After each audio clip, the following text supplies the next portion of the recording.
Hey guys, this is Joe Stanley from Pilot Flight Training Courses. I thought I'd take advantage of today since it's IFR and too low to get back in here if we actually fly IFR, so figured we'd take advantage of this time to update some GPSs, and I figured I'd show you how to do that just in case you're curious. So we'll be updating the G3X Touch, the Garmin 355, the Aera 660, and the Garmin 530.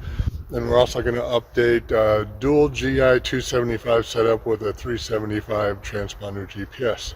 So I hope you enjoy it. I'm logged into the Garmin website right now. I have the one pack which covers the subscription for all of those in my airplane. I'm going to start off by updating the Garmin 530. So I have the 530 plugged into the device here that I have. We're going to go on the screen up here. So I'm just going to click devices on the top edge here. When it loads, then we're going to select the device. Here's my 530. Updates available right here. Right now we're going to do the navigation database, and it expires in 11 hours, so I'm going to install updates. It'll ask me which cycle I want to update to, and I'm going to just do it to the next cycle. And I want to select which ones I want for the update. Now I have a separate card for the obstacles and the terrain, so I don't want to put that on here. The card that I have in here now is strictly for navigation database, and it will expire April 20th. So I'm going to click this, and then we're going to install. It opens up a window. Hit continue. You have to accept the license. It's searching for a card. It says one data card found. And then we hit continue again.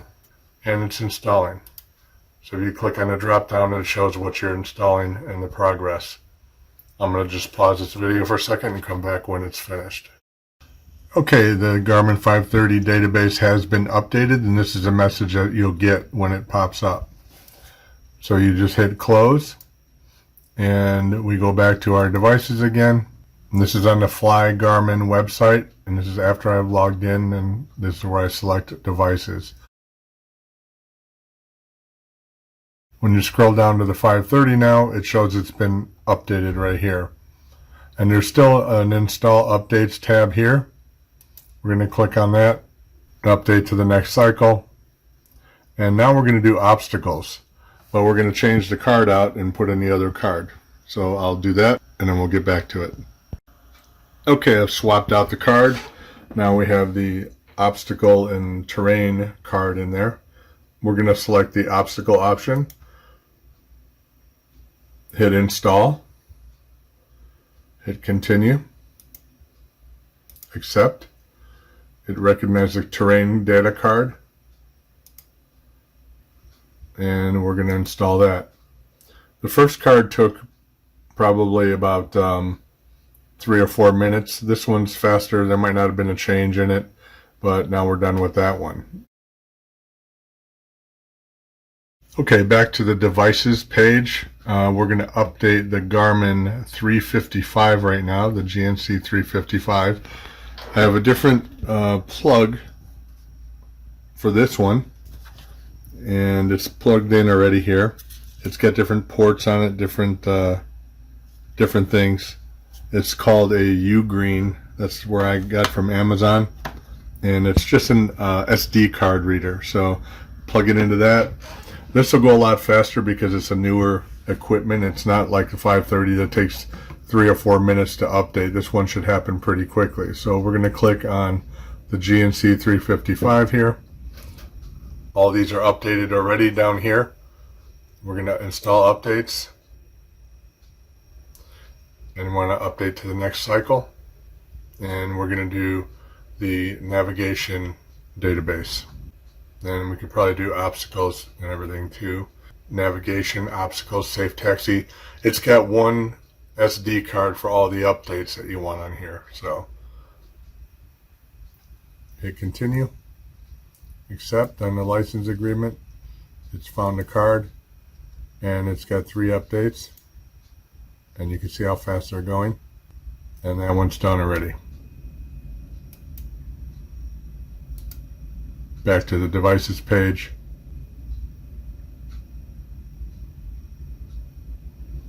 And it shows it's updated now, and the next available update's available in 21 days.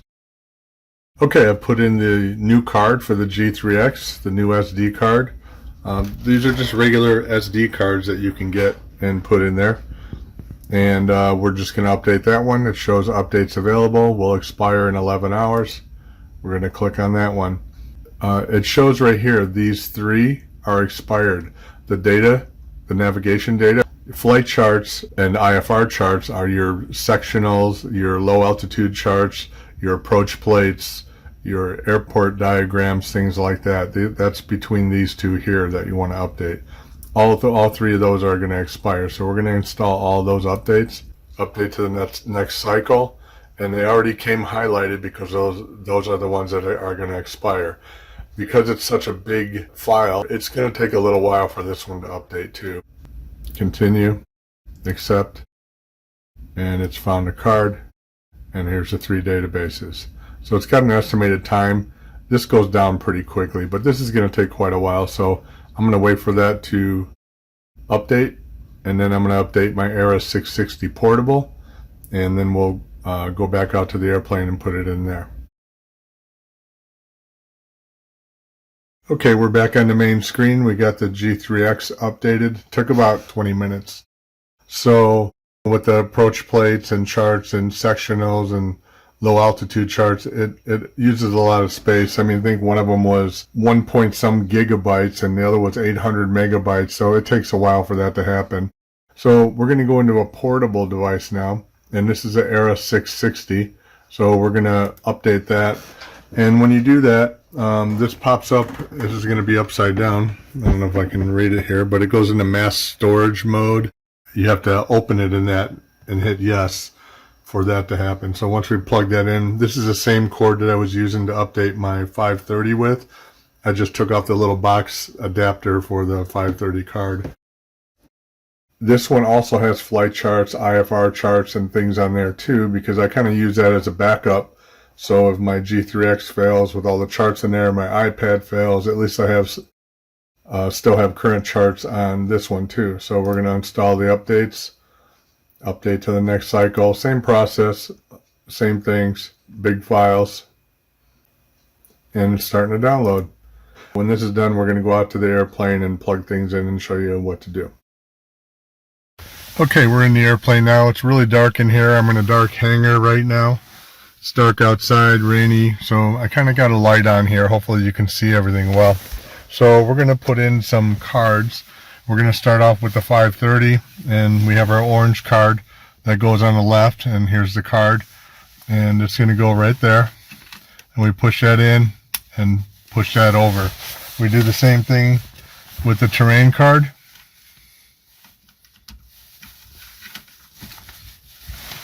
And then we do the same thing with the 355. So with the 355, you want to have the metal points out to the outside of the unit. I've already put in the Aera 660 up here, and then we have the G3X. We're going to put our card in there, and we just push it right in here. All right. Then just to show you, we're going to turn this on, the battery, and the G3X is going to start up.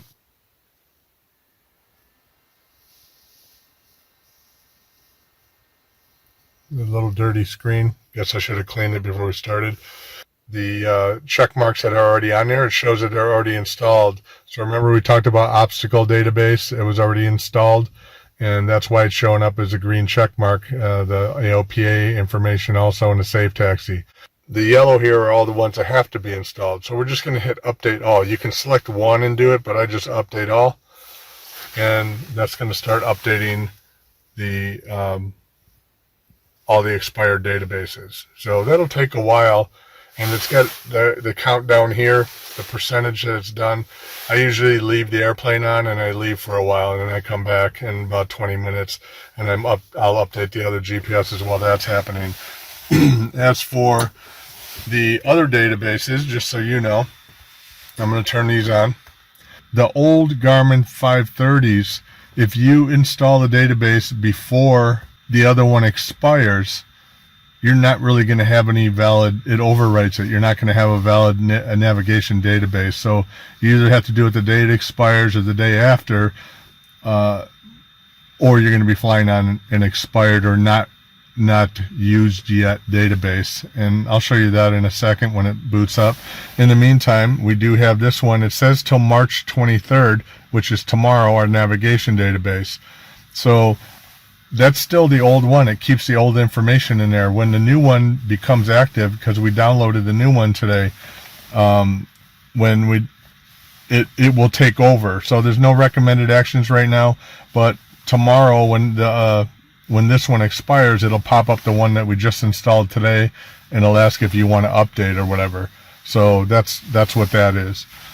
This one shows a database is expired, and it shows the current expiration date of the 20th, and it says it's expired because it hasn't begun yet. It doesn't really start until tomorrow. So it overwrote the one from March that we were looking at before. So, and then we have the same thing over here, expires April 20th. This is a portable, so it just goes right into the expiration date. So I'm going to come back out here when this is done and turn everything off, but that's how you update the instruments in here, and this will probably take another 20 minutes. The whole process for updating all the equipment in here is at least about, I'd say, an hour, because it takes a while to upload everything and download everything. So I'm going to go and show you how to do the GI275s now, dual GI275s with a 375 transponder GPS. Okay, we're back inside. This time we're going to update a plane with dual GI275. So we're using the same SD card that we did before that came with the unit, with the same U-green connector that we had before. This one, it says there's a GI275 and a GNX 375. So what we want to do is update the GNX 375 card, and then we're going to sync it to match up to the indicators here, since this is an actual navigation unit and this is a display. So we're going to go to the GNX 375, and the expired databases are the navigation database only. All these are checked because they're still current. So we just have to worry about the navigation database. It expires in 10 hours. Install updates. We could update just the GNX 375, but then these wouldn't be current in here, and they do have maps and stuff in those. So we're going to sync it. So we're going to use database sync. We're going to update to the next cycle and navigation database and hit enter. Should only take a second or two because it's super fast on this one, and it's going to be installed in a second. There we are. So that's how you do that. Now, when we go out to the airplane, we're going to put it in the same way we did the card on the 355. We'll do the same thing on the 375. The difference between the 355 and the 375 is the 375 is a transponder and GPS, whereas the 355 is a comm and a GPS. The updates for 750 or 650 are all going to be the same concept. So when we go out there, when tomorrow comes and the new charts take place, it's going to ask if we want to update the database, and it'll just pop up automatically on the screen. We just push a button and say yes. Then we're going to get messages that pop up on the GI275s and ask if we want to sync those, and you just hit yes and you would update those. So the messages will pop up automatically for you to do that. That's how to update a dual GI275 setup.